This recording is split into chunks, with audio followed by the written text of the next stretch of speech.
government disagrees, there will of course be an amendable motion to give this House the opportunity to have its say, and we will ensure that that is the case. And Mr. Speaker, if we pass this bill tonight, we will have the opportunity to address the priorities not just of our relations with the EU, but people's priorities at home. And I believe that if we do this deal, if we pass this deal and the legislation that enables it, we can turn the page and allow this Parliament and this country to begin to heal and unite. For those like me who believe our interests are best served by leaving the European Union and taking back control, this deal delivers the biggest restoration of sovereignty in our parliamentary history and the biggest devolution of power to UK democratic institutions. I'll give way with pleasure. Thank the Prime Minister for giving way and absolutely recognise that people who voted for Brexit did not necessarily vote on economic lines. However, the government is refusing to publish an impact assessment of this deal. He is expecting MPs to vote for something that we know will damage this country economically without revealing the impact assessment. What does this government have to hide? Prime Minister. If I may say to the Honourable Lady, I understand the point that she makes, but she's had an answer, I believe, from my right honourable friend, the Chancellor, yesterday. And I think it will be clear to everybody that the best way to avoid any disruption from a no-deal Brexit is to vote for this deal today, to vote for this deal, to get it done, and I think that will unleash a great tide of investment into this country and a demonstration of confidence in the UK economy. And by voting for this deal tonight, we will deliver a powerful, positive shot in the arm for the UK economy, and I hope very much that she does so. Once more, under this agreement, British people will be able to live under laws made by representatives whom they elect and who they alone can elect and remove. Laws enforced by British judges in British courts. I'll give way to my right honourable. Well, I'm most grateful to the Prime Minister for giving way. But he must recognise that the arrangements he has come to for Northern Ireland precisely don't deliver that for the people of Northern Ireland. Of course, that may be a matter where in Northern Ireland opinion will be divided as to whether they want it or not. But the reality is that the vassalage clauses, as I think were described by the Right Honourable Member of the Leader of the House in the past, are going to continue to apply to Northern Ireland after the transition is ended for the rest of Great Britain. How does he square that with the recovery of sovereignty promised to the entirety of the British people? I'm grateful to the right honourable gentleman, but I think we can square that with very simply by pointing out that yes, of course, there are arrangements, transitory arrangements for some aspects of the Northern Ireland economy, but those automatically dissolve and are terminated after 4 years unless it is the majority decision of the Assembly of Northern Ireland to remain in alignment with those arrangements, either in whole or in part. And the principle of consent is therefore at the heart of these arrangements. Under this bill, British farmers will escape the frequently perverse effects of the Common Agricultural Policy. British fishermen, liberated from arcane quotas, will be free to fish in a way that is both more sensible and more sustainable. And this House will be free to legislate for the highest possible standards. I'll give way with pleasure to the Right Honourable Lady Opp. Thank you very much indeed, Mr. Speaker. The Prime Minister will be well aware that there are actually 4 pages in his bill which address and enlarge the responsibilities of the Northern Ireland Human Rights Commission and the Northern Ireland Equality Commission. That's all very well and good, but there is not a single sentence in this bill which explains the new consent process contained in the Prime Minister's Brexit deal. I say very clearly to the Prime Minister, do not take the people of Northern Ireland for fools. We are not fools. The Prime Minister needs to explain in detail how his new consent process operates. In detail, please. Prime Minister. I'm very grateful to the Right Honourable Lady, and of course the process for consent is set out in detail in the unilateral declaration made between us and the Republic of Ireland, and she will understand that it is, as I have indicated to the House, a process by which there are a small minority of economic arrangements in which Northern Ireland remains in alignment for sanitary and phytosanitary and for manufactured goods for 4 years, unless and until, by a majority vote of the Stormont Assembly, Northern Ireland elects to remain in alignment. Otherwise, for the vast majority of the Northern Irish economy, of course, Northern Ireland exits with the rest of the UK whole and entire, able to do free trade deals from the outset, able to participate in all the other benefits of Brexit. And I hope that that point will commend itself to the Right Honourable Lady. I give way with pleasure to my Right Honourable friend.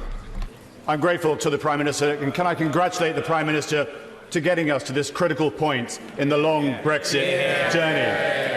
Relating to Clause 36, parliamentary sovereignty, could I invite the Prime Minister to confirm the UK will retain its own sovereign military capability as outlined in para 92 and 99 of the Political Declaration, and not be committed to any EU mission, military initiative or procurement project unless we do so voluntarily?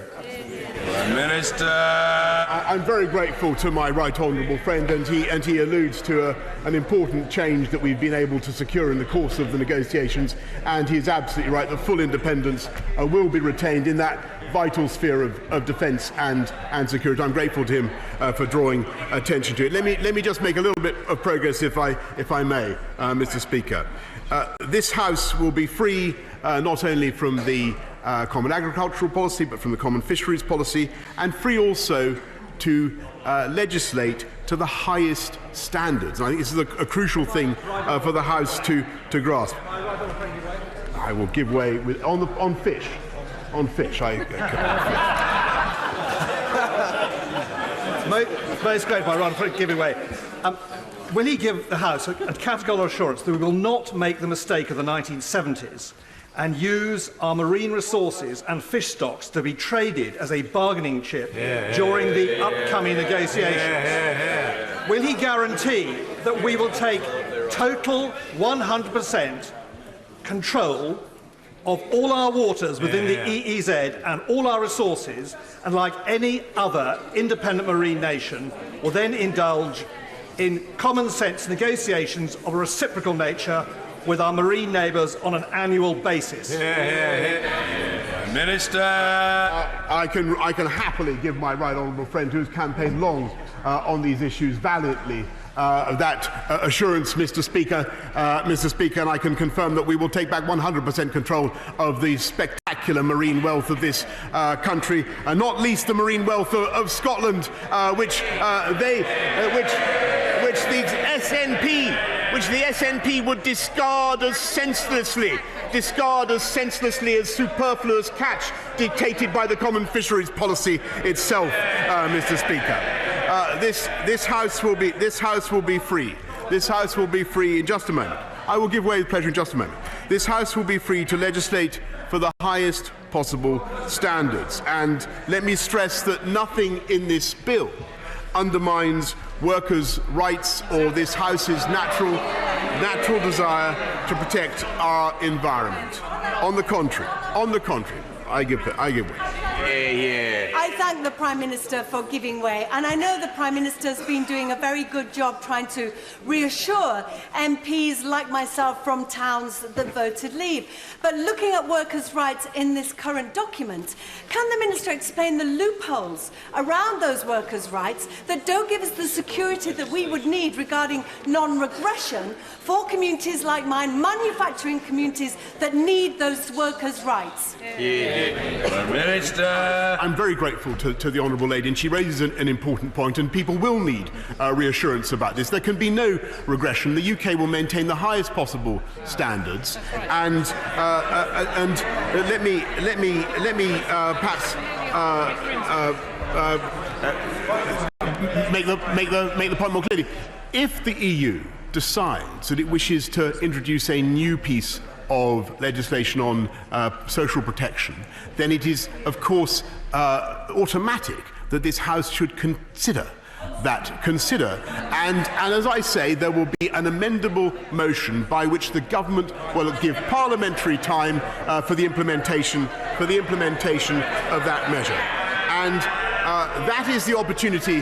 That is the opportunity that this bill gives us. And in essence, it takes back to this House the powers to decide these matters. And I do not believe that we should shy away from these responsibilities or lack confidence in our collective ability to use these powers for the public good. Because it is thanks to the efforts of Labour and Conservative members that this House is already ensuring that this country does more to tackle climate change than almost any other country in the EU. Our environmental bill will enshrine the highest standards possible. I give way with pleasure to the Honourable Lady from Great Britain. Thank you, Prime Minister. There is a difficulty. There is a fundamental issue of trust in his word, I'm sorry to say. So if the Prime Minister tells this House that he is committing to reviews of things like unfair dismissal protections, including reducing the qualifying period from 2 years to 1 year, and anomalies in employee terms and conditions in relation to TUPE regulations, will the government please write into this bill the date by which BEIS will begin the consultations on those really important rights? Prime Minister. Well, Mr. Speaker, we've already said that we will set out how we would propose to address the concerns of honourable members around unfair dismissals and TUPE. And I do understand the desire of the Honourable Lady to get cracking on this, and I know that my right honourable friend, the Business Secretary, is going to be writing to members with more details. But I can certainly commit to her now, across the floor of the House, that we will indeed commit to a date for the implementation of those measures. Our environmental bill, Mr. Speaker, enshrines the highest standards in law, far-reaching, legally binding targets to reduce plastics, restore biodiversity and clean up our air and water. I give way with pleasure. The Prime Minister, does he agree with himself when he said we should go into these negotiations with a clear agenda to root out the nonsense of the social chapter, the Work and Time Directive, the Atypical Work Directive, and other job-destroying regulations? If that's what he said then, why should we believe a word that he says on this? Mr. Speaker, because it is absolutely clear on the face of this bill and from what I have said that this country will maintain the highest possible standards and will give this House the collective ability to keep pace with Brussels and indeed to do better. As I say, we have the highest possible environmental standards. We will match those environmental standards that Brussels brings forwards. And indeed, we have the opportunity now to do better, Mr. Speaker. I've stressed for 4 years. No, that's not true. The honourable gentleman says from a sedentary position we've always had the opportunity to do better.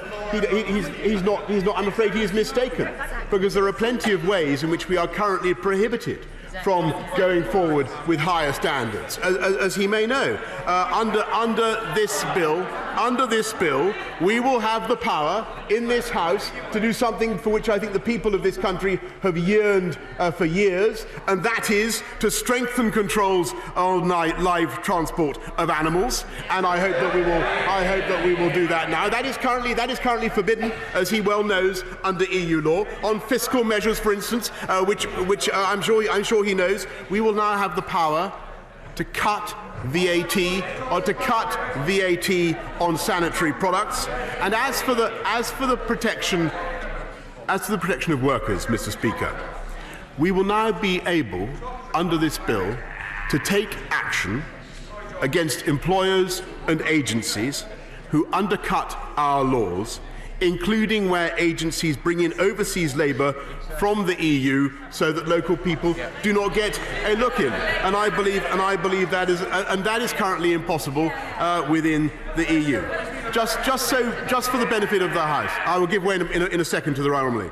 Clause 34 and the accompanying provisions in Schedule 5 include a duty on any minister, to get to the point that's been raised, who introduces relevant legislation to make clear that workers' rights will not be weakened in any way.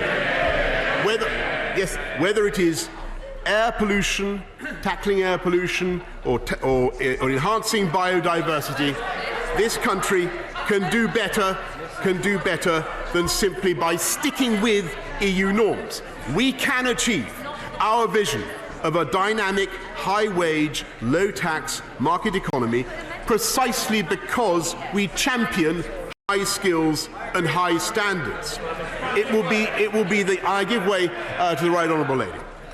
I thank the Prime Minister for giving way, and like him, I would like to get out of the European Union as quickly and speedily as possible. But what more can he do to reassure the people of Northern Ireland who are feeling that they are being cut off, and particularly when they could have accepted perhaps some regulations between trade between Great Britain and Northern Ireland, because that happens at the moment, but have been absolutely astonished to find that trading between Northern Ireland and Great Britain is somehow now treated as if they are sending it to a foreign country.